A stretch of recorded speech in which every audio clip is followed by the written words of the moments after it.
नमस्कार स्टूडेंट्स, एक बार आप सभी का फिर से स्वागत है Byju's exam prep IAS Hindi के यूट्यूब चैनल पर। आज है 22 अप्रैल। आज हम लोग देखेंगे कि द हिंदू के समाचार पत्र में हमारी परीक्षा की दृष्टि से कौन कौन से इंपॉर्टेंट संपादकीय आए हैं। सत्र को शुरू करने से पहले हम लोग ये जान लेते हैं कि आज के सत्र में हम लोग किन विषयों पर चर्चा करेंगे। सबसे पहली खबर जो आज के द हिंदू में निकली है वो है ब्रिटिश प्रधानमंत्री बोरिस जॉनसन भारत यात्रा पर हैं। तो भारत यात्रा में उन्होंने अपनी यात्रा को गुजरात से स्टार्ट किया है। अब वहां पर ऐसा क्या हुआ जो हमारे जानने योग्य है, हम इस पे चर्चा करेंगे। दूसरी न्यूज है बैटरी स्वैपिंग योजना की, इलेक्ट्रिकल व्हीकल से संबंधित है।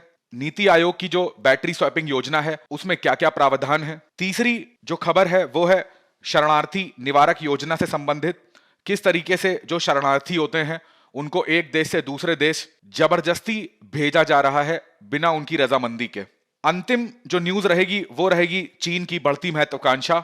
इसने अपनी महत्वाकांक्षा को पूरा करने के लिए अब किस नए देश के साथ अनुबंध किया है उस पर भी हम लोग चर्चा करेंगे। आज का सेशन आगे बढ़ाते हैं। सबसे पहली जो न्यूज है वो आपको द हिंदू के पृष्ठ संख्या 12 पर मिलेगी, जिसका सीधा सा संबंध होगा सामान्य अध्ययन के द्वितीय प्रश्न पत्र पर, और इसमें हम लोग चर्चा करेंगे अंतरराष्ट्रीय संबंधों में। जाहिर सी बात है यहां पर अंतरराष्ट्रीय संबंधों में एक तरफ भारत होगा और दूसरी तरफ होगा यूनाइटेड किंगडम। अब देखिए क्या हुआ, अभी जो बृहस्पतिवार था तो उसमें इंग्लैंड के जो प्रधानमंत्री हैं बोरिस जॉनसन वो इंडिया आए, और इंडिया में वो सबसे पहले अहमदाबाद गए। अहमदाबाद से वो सीधे साबरमती गए। साबरमती में गांधी आश्रम को उन्होंने विजिट किया, और ये बोरिस जॉनसन की पहली भारत यात्रा है। इसके पहले इनको गणतंत्र दिवस पर निमंत्रण दिया गया था, परंतु कोरोना के चलते वो यात्रा जो थी वो कैंसिल हो गई। अब देखिए हुआ क्या, यहां पर हमारे जानने योग्य बात क्या है। उसके बाद ये मिले भारतीय उद्योगपति अडानी से। तो अडानी से मिलने के बाद इन्होंने कई सारे समझौतों पर उनसे बातचीत करी। सबसे पहला जो समझौता था वो था जलवायु परिवर्तन को लेके। जलवायु परिवर्तन के अलावा इन्होंने नवीकरणीय ऊर्जा स्रोतों पर भी चर्चा करी, जो ग्रीन एनर्जी की बात करते हैं उस पर भी इन्होंने चर्चा करी। तो कहने का मतलब है इस समझौते को अगर आप देखेंगे ना तो ओवरऑल ये नजर आ रहा है कि किस तरीके से जो नवीकरणीय ऊर्जा स्रोत हैं उस पे हर देश की प्राथमिकताएं बढ़ती जा रही हैं। पेरिस क्लाइमेट को हर देश अब सीरियस लेने लग गया है। बोरिस जॉनसन ने भी इंडिया आके अडानी से इन्हीं सब विषयों पर बात करी है। डिफेंस के क्षेत्र में बात करी गई है। अब उसके बाद ये गए वडोदरा। वडोदरा में हमको पता है, आप ये सामने पिक्चर में जो मशीन देख रहे हैं जेसीबी कहते हैं। जेसीबी एक्चुअली में इंग्लैंड की कंपनी है। अब आपके लिए एक होमवर्क है मेरा, आपको यह पता करना है कि जो जेसीबी होती है उसका फुल फॉर्म क्या होता है। इन्होंने क्या करा, ये इन्हीं की कंपनी में गए और इस कंपनी में जेसीबी पे चढ़ के इन्होंने एक फोटो खिंचवा ली।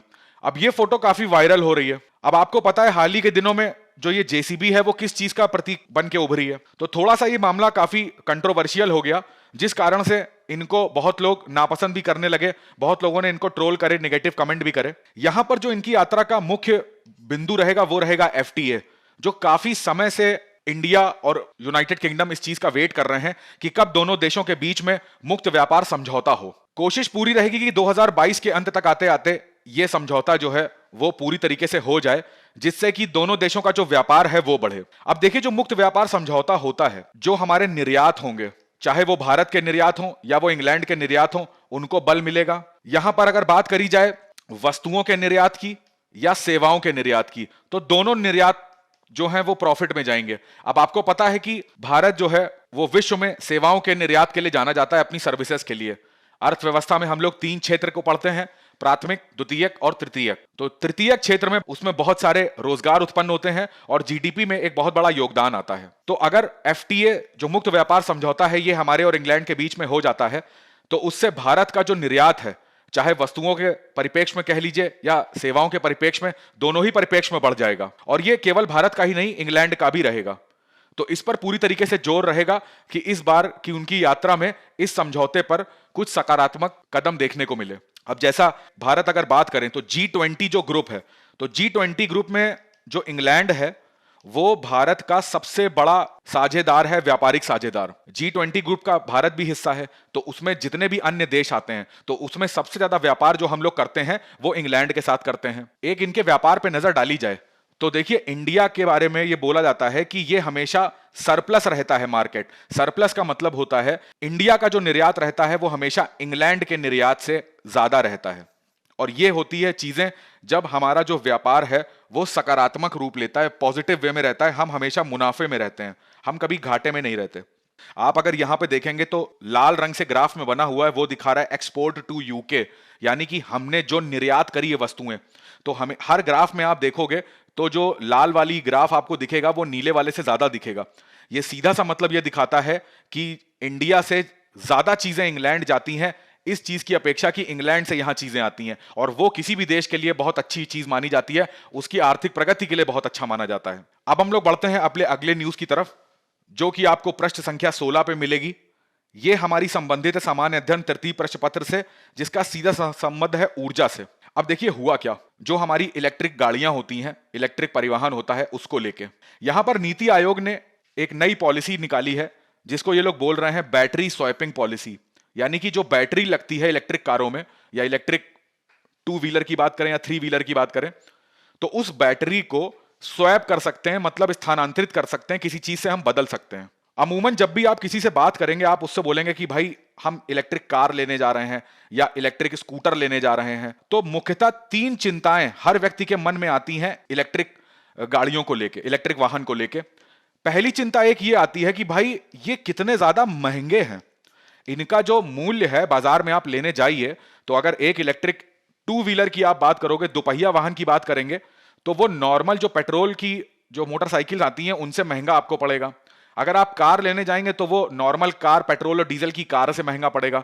तो सबसे पहली जो चिंता एक आम आदमी के मन में आती है कि भाई हम इलेक्ट्रिक वाहन चला तो लें, हम उसको हम खरीदें कैसे। हमारा मन भी है इलेक्ट्रिक की तरफ जाने का, पेट्रोल डीजल नहीं हम चलाना चाहते हैं, जिसको सरकार भी काफी ज्यादा प्रमोट करती है, बट सबसे बड़ी चिंता है कि वो महंगा है।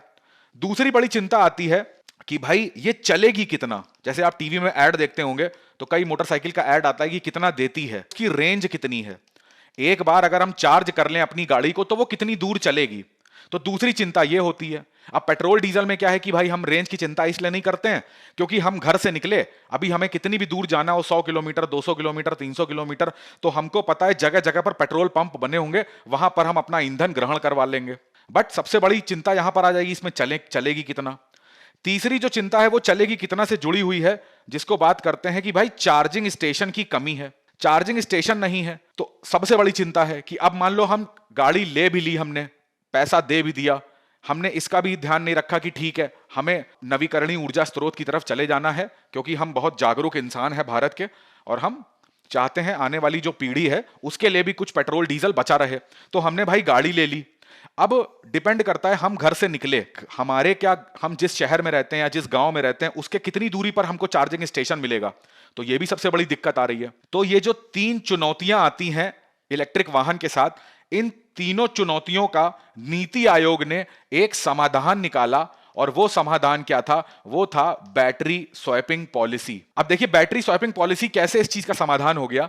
नीति आयोग ने यह बोला कि अब हम जो आपको गाड़ी बेचेंगे, देखिए पहली चैलेंज था, पहली चुनौती थी महंगा, अब जो हम आपको गाड़ी बेचेंगे वो चाहे 2 पहिया वाहन हो या 3 पहिया वाहन हो, ठीक है, इसमें क्या है आपको बैटरी लगेगी ही नहीं, ये बिना बैटरी के आप हमसे ले लो।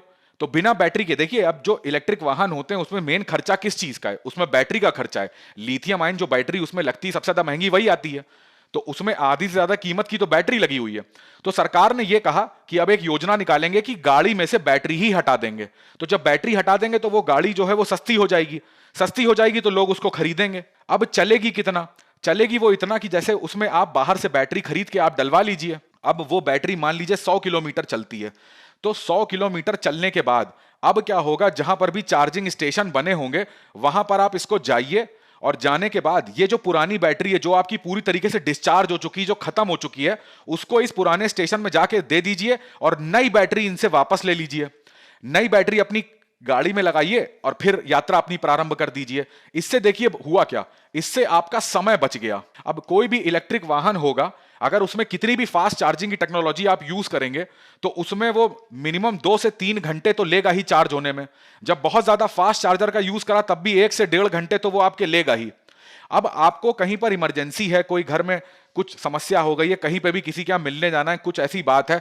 अब पेट्रोल में क्या है, पेट्रोल डीजल में क्या है, पेट्रोल पंप पे गए, मुश्किल से 5 से 10 मिनट लगे और पेट्रोल डलवा लिया, चल गए।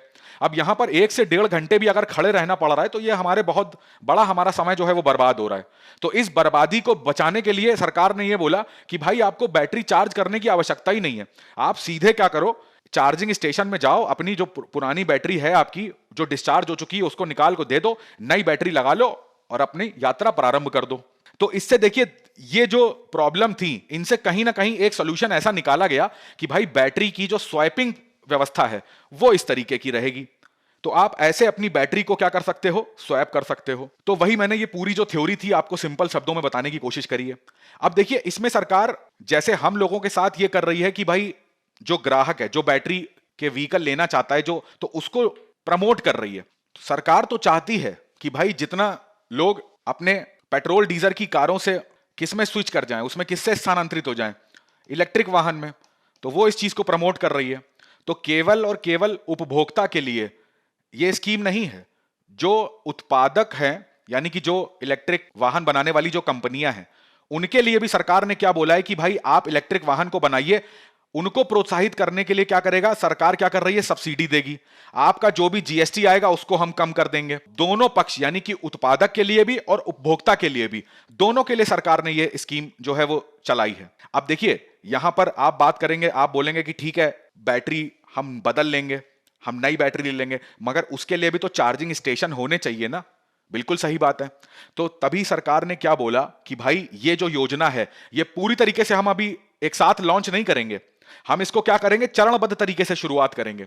तो सबसे पहला जो चरण आएगा उसमें 1-2 वर्षों का समय लगेगा और वो जितने भी महानगर के वो केवल अभी वहां पे स्टार्ट होगी। इस चीज को पायलट बेसिस पे स्टार्ट करेंगे।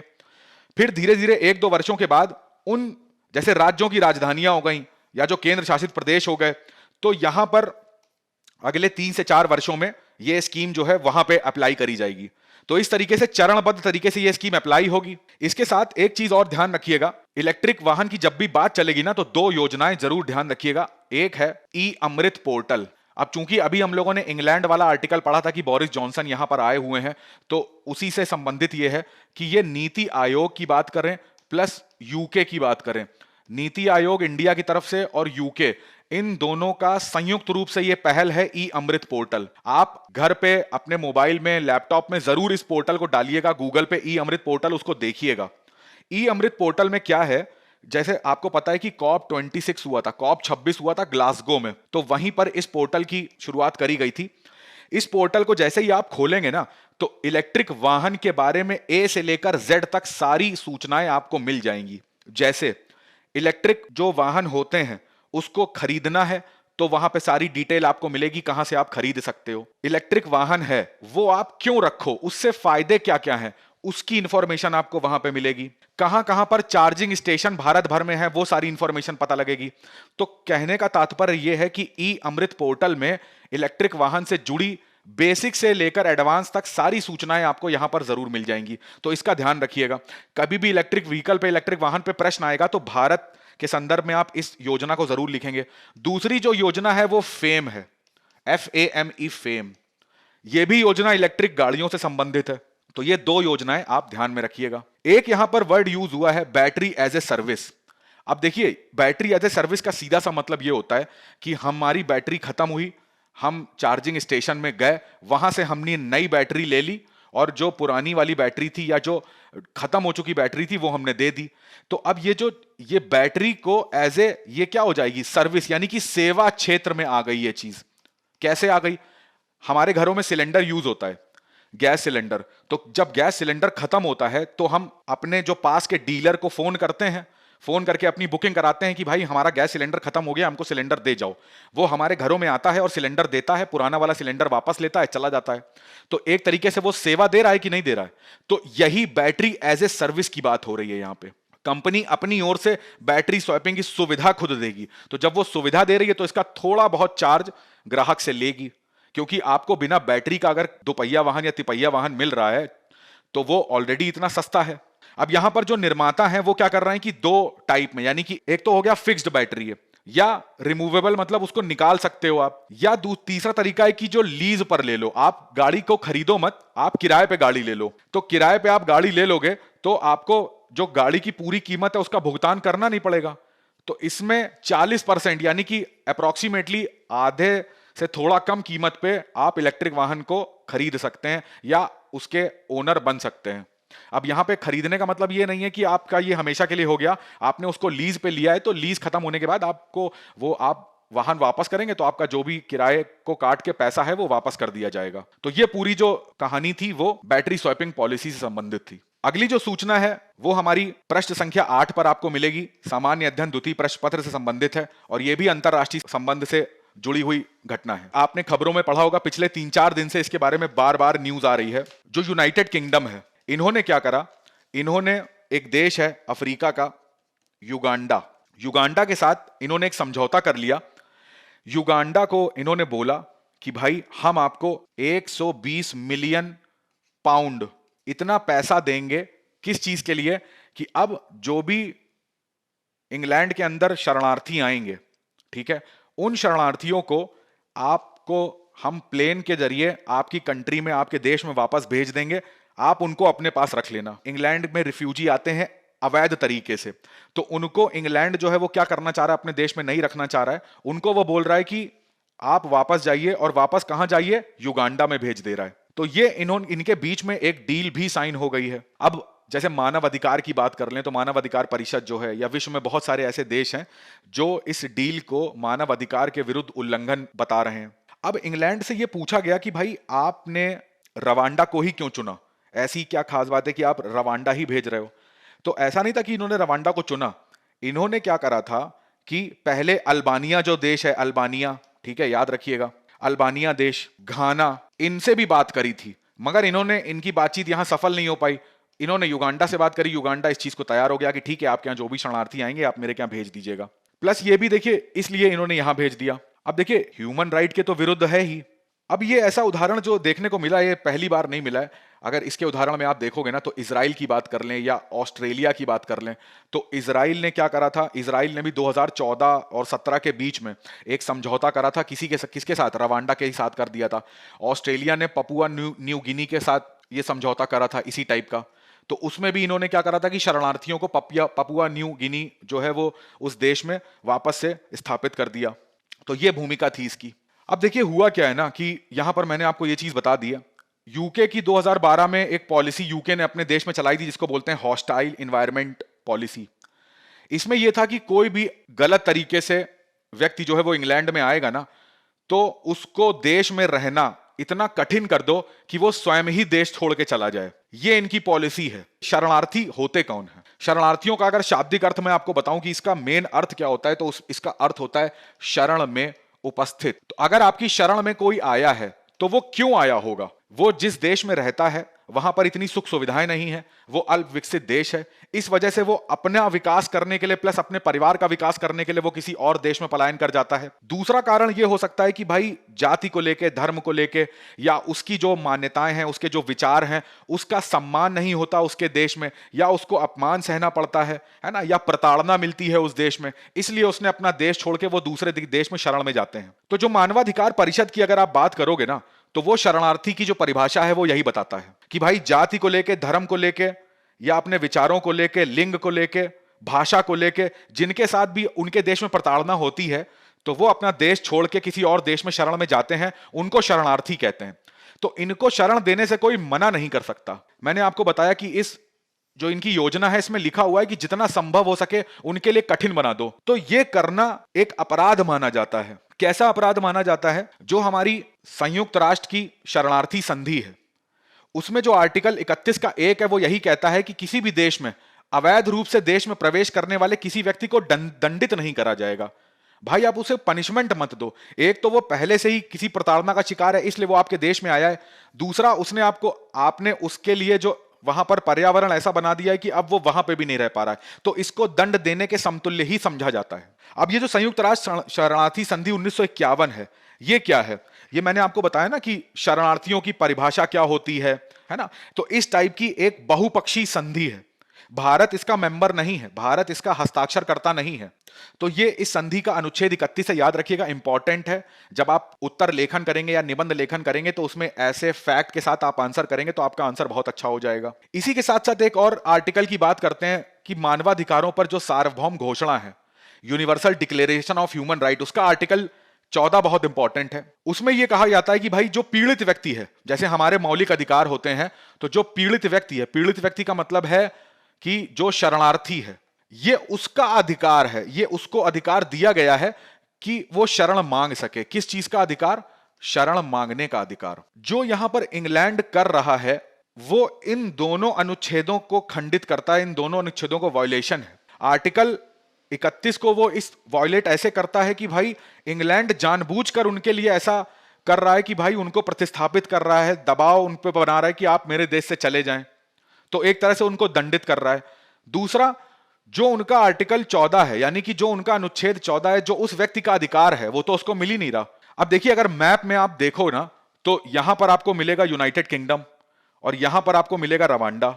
दोनों के बीच की जो डिस्टेंस है, आप देखिए 6,500 किलोमीटर एक दूसरे से दूर है। अब आप कहोगे कि इतनी दूर ये शरणार्थी पहुंचते कैसे हैं? ये सब अवैध तरीकों से, है ना, मानव व्यापार के तरीकों से, या आप जिसको बोलते हैं स्मगलिंग के तरीके से ये इंग्लैंड पहुंचते हैं। अब रवांडा आप भेज रहे हो, आप इनको कह रहे हो कि यहां पर अपना विकास करो। रवांडा खुद एक अल्प विकसित देश है। यहां पर अगर शिक्षा सुविधाओं की बात करें, स्वास्थ्य की बात करें, तो यहां पर एक व्यक्ति का सार्वभौमिक विकास नहीं हो सकता, बट इनको यहीं पर लाके थोप दिया जा रहा है। इनका स्वास्थ्य क्या होगा, है ना, इनकी आर्थिक स्थिति क्या होगी, इनके राजनीतिक अधिकार क्या रहेंगे, इन सब के बारे में कोई बात नहीं करी जा रही है। इस प्रश्न का उत्तर ही नहीं है कि भाई इनके साथ होगा क्या, वहां पे क्या रोजगार कैसे करेंगे, वहां पर इनकी पढ़ाई कैसे होगी, इनकी शिक्षा कौन देखेगा, इन सब के बारे में कोई बात नहीं कर रहा है। दूसरा देखिए, ये व्यक्ति जो जिसको रवांडा वापस इन्होंने छोड़ दिया, अभी वो व्यक्ति क्या है कि वो यहां से फिर परेशान होकर, ये भी तो चांसेस हैं कि वो दोबारा यहां से पलायन कर जाए और गलत रास्तों से वापस इंग्लैंड पहुंच जाए। या फिर हो सकता है कि जिसको आपने यहां पर जो अपना विकास, अपना अच्छा चाहने के लिए इंग्लैंड गया था, वो वापस आपने उसको इस जगह पे ढकेल दिया, अब वो गलत हाथों में पड़ जाए। एक जो मानव अच्छा बनना चाह रहा था, तो उसको भी हमने क्या कर दिया, बुरी दिशा में ढकेल दिया। तो ये आर्टिकल जो था वो इस चीज से संबंधित था। अपने अगले आर्टिकल की तरफ जाते हैं, जो आपको द हिंदू के प्रश्न संख्या 8 पे मिलेगा, जो हमारे सामान्य अध्ययन द्वितीय प्रश्न पत्र से संबंधित है, और यह भी हमारा अंतरराष्ट्रीय संबंध से संबंधित रहेगा। देखिए हुआ क्या है, यहां पर एक देश है चाइना और एक देश है जिसको बोलते हैं सोलोमन आइलैंड। अभी मैं आपको इसको मैप में दिखाऊंगा। तो ये दोनों देशों ने आपस में गुप्त तरीके से एक एग्रीमेंट साइन करा, एक समझौता करा है, ऑफिशियली तौर पे दिख गया सबको। दोनों के बीच में रक्षा को लेकर समझौता हुआ है। अब देखिए, रक्षा को लेकर अगर कोई देश समझौता करता है तो ये बाकी देशों के लिए काफी इंटरेस्टिंग बात हो जाती है, और उसमें तब इंटरेस्टिंग और ज्यादा हो जाती है जब उसमें से एक देश चाइना हो। चाइना ने जो ये समझौता करा, इसमें इन्होंने ये बोला है, सबसे पहले ये बात करते हैं कि इनका वर्जन है, मैं वो बता रहा हूं जो इन्होंने कहानी बताई है। इन्होंने कहा कि चाइना और सोलोमन के बीच में जो समझौता हुआ, ये इसलिए हुआ है कि यहां पर ये क्या करेंगे, ये सोशल ऑर्डर मेंटेन करेंगे। कहां पर सोशल ऑर्डर मेंटेन करेंगे? सोलोमन आइलैंड के अंदर। उनका जो लॉ एंड ऑर्डर की बात करें, कानून व्यवस्था की बात करें, तो उसको मेंटेन करेगा चाइना। दूसरा, वहां के लोगों की जो सुरक्षा की बात होगी, वहां के लोगों की जो संपत्ति है उसकी सुरक्षा की बात होगी, तो वो कौन करेगा? चाइना। अगर कभी कोई आपदा आती है, प्राकृतिक आपदा आती है, तो वहां पर मानवीय सहायता देने की बात करेगा। तो ये 3 समझौते जो हुए हैं वो इस आर्टिकल का हिस्सा हैं। अब देखिए, आप बोलोगे कि यहां पर ऐसा कौन सा कानून व्यवस्था बिगड़ रही थी कि दूसरे देश को, वो भी चाइना ऐसे देश को, सोलोमन आइलैंड में कानून व्यवस्था सही करने के लिए आना पड़ रहा है। तो ये देखिए, आपको पता होना चाहिए कि जो सोलोमन आइलैंड है, वो 6 द्वीप हैं, उनको मिला के क्या बोलते हैं? सोलोमन आइलैंड बोलते हैं। तो सोलोमन आइलैंड में अगर 1 साल पहले की भी आप घटनाएं देखोगे ना, तो वहां पर कई बार हिंसात्मक झड़प हुई है। हिंसात्मक झड़पें क्यों हुई हैं? हिंसात्मक झड़पें इसलिए हुई हैं क्योंकि इसमें जो जो आइलैंड है वो एक दूसरे से, जैसे बात कर ली जाए यहां पे नस्ल भेद की, बात कर ली जाए सांस्कृतिक भेदभाव की, तो इसमें बहुत ज्यादा यहां पर संघर्ष देखने को मिलता है कि एक द्वीप के लोग दूसरे द्वीप से सांस्कृतिक रूप से अलग हैं, जातिगत रूप से अलग हैं, तो यहां पर छिटपुट संघर्ष देखने को मिलता है। अब होता क्या है, जो ताइवान देश है, ताइवान सोलोमन आइलैंड को बहुत ज्यादा इसने हेल्प करी है, मानवीय सहायताएं प्रदान करी हैं इसके आइलैंड के लोगों को। जब भी इनके ऊपर कोई आपदा आई, सुनामी आई, बाढ़ आई, तो हमेशा ताइवान ने इनकी मदद करी। तो ये जो सोलोमन द्वीप है, इसमें रहने वाली आधी जनसंख्या जो है वो ताइवान को बहुत पसंद करती है। अगर बात करें सोलोमन आइलैंड के जो प्रधानमंत्री हैं, जिनका नाम है मानासे सागावारे, इन्होंने अभी हाल ही में एक टिप्पणी दी थी। इन्होंने बोला था कि अब हम लोग अपने जो कूटनीतिक रिश्ते हैं वो हम लोग ताइवान से हटा के अब हम लोग कहां शिफ्ट करेंगे, बीजिंग शिफ्ट करेंगे। ये मानासा सागवारे ने ये स्टेटमेंट दिया। अब जैसे ही इन्होंने ये बोला कि भाई हम ताइवान से अपने रिश्ते जो हैं उनको खत्म करके हम किससे रिश्ता जोड़ना चाह रहे हैं, चाइना से, बीजिंग से, तो वहां पर जो ताइवान का पक्ष लेने वाले लोग थे जिनको ताइवान ने हर संभव मदद करी, उन लोगों को ये बात बिल्कुल नहीं अच्छी लगी, तो उन लोगों ने अपना विरोध प्रदर्शन करा। तो यहां पर एक और हिंसात्मक कार्रवाई सोलोमन आइलैंड में हुई। ये जो हिंसात्मक कार्रवाई हुई है तो इससे वहां का जो लॉ एंड ऑर्डर की बात करें, जो लोक व्यवस्था है, वो काफी ज्यादा बिगड़ गई। तो यही मौका दिखा सोलोमन के प्रधानमंत्री मानासे को कि भाई ये छिटपुट जाके और चाइना के साथ इन्होंने ये जो एग्रीमेंट था, सुरक्षा एग्रीमेंट, ये साइन कर लिया। अब इस सुरक्षा एग्रीमेंट में जो मुख्य प्रावधान थे वो मैंने आपको बताए। इनके पीएम से ही पूछा गया कि आपने चाइना के साथ इतना सुरक्षा एग्रीमेंट साइन कर लिया है, चाइना अपना बेस भी तो बना सकता है आपके यहाँ, जो अपने लड़ाकू जहाज हैं, जो अपने सैनिक हैं, वो भी तो आपके देश में ला सकता है। तो इन्होंने इस प्रश्न का उत्तर जो है वो सिरे से मना कर दिया। उन्होंने कहा ऐसा कुछ कोई बात नहीं इस एग्रीमेंट में है कि चाइना अपना बेस बना लेगा या चाइना अपने सैनिक यहां ले आएगा। अब ये तो आगे आने वाला समय ही बताएगा कि चाइना इस चीज को कैसे यूज करता है, मगर अगर चाइना का इतिहास देखा जाए तो उसने जिस भी देश के साथ एग्रीमेंट करा, जिस भी देश के साथ लोन दिया, तो उसको कहीं ना कहीं अपनी शर्तों में फंसा लिया है। अब ये जो एग्रीमेंट हुआ है उससे सबसे ज्यादा चिंता हो रही है किसको? संयुक्त राज्य अमेरिका को, ऑस्ट्रेलिया को और न्यूजीलैंड को। क्यों? क्योंकि सोलोमन आइलैंड जो है वो आता कहां है? वो आता है प्रशांत महासागर में। जिस तरीके से चाइना ने सोलोमन आइलैंड के साथ ये एग्रीमेंट करके प्रशांत महासागर में अपना आधिपत्य जो है वो दिखा दिया है, तो अब इन तीनों देशों की जो चिंताएं हैं वो बढ़ना जायज है। चलिए एक बार देख लेते हैं सोलोमन आइलैंड जो है वो मैप में कहां मिलेगा।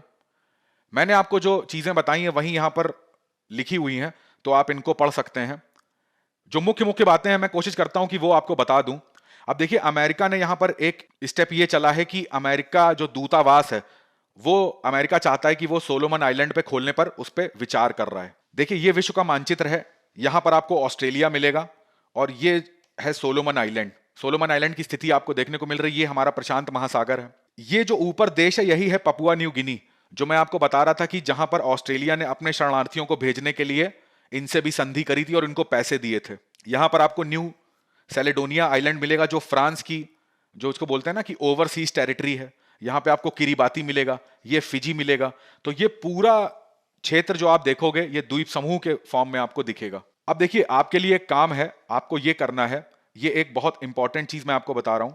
यहां पर आपको, जैसा आप फिगर में देख रहे हो, यहां पर तीन चीजें मैं आपको दिखा रहा हूं। एक है माइक्रोनेशिया, एक है पॉलिनेशिया और एक है मिलेनेशिया। ये पूरा जो ऑस्ट्रेलिया का रीजन है इसको बोलते हैं ओशियाना। इस ओशनिया को बेसिकली तीन भाग में डिवाइड कर दिया जाता है। एक हो जाता है माइक्रोनेशिया, एक हो जाता है मेलानेशिया और एक हो जाता है पोलिनेशिया। देखिए, सोलोमन आइलैंड किस में आता है? अगर आपसे ये प्रश्न पूछा जाए तो वो मेलानेशिया का हिस्सा है। मारियाना आइलैंड की बात करें, यहीं पर क्या मिलेगा आपको? मारियाना गर्त भी मिलेगा, जो पृथ्वी का सबसे गहरा गर्त है ना। मार्शल आइलैंड की बात करें तो यहां पर यूएसए का है। हवाई आइलैंड की बात करें तो यहां पर यूएसए का बेस है। तो ये वाला जो एरिया आप देख रहे हो, ये पूरा एरिया किसको बिलोंग करता है? पॉलिनेशिया को।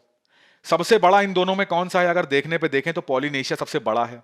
अब ये जो अलग अलग ये नाम विभाजित करे गए ना, अब देखिए, जैसे मैं एक आपको हिंट देता हूं कि माइक्रोनेशिया का नाम माइक्रोनेशिया इसलिए रखा गया है कि यहां पर जो आइलैंड आपको देखने को मिलेंगे, द्वीप समूह देखने को मिलेंगे, उसका क्षेत्रफल बहुत छोटा है, बहुत छोटे छोटे क्षेत्रफल के हैं, इसीलिए माइक्रो नाम दिया गया है। मेलेनेशिया के बारे में कहा जाता है कि यहां पर ब्लैक कलर के जो लोग होते हैं, जिनका स्किन कलर काफी डार्क होता है, वो यहां पर ज्यादा पाए जाते हैं। पॉलिनेशिया इन तीनों पार्ट में से ओशनिया का सबसे बड़ा द्वीप समूह है।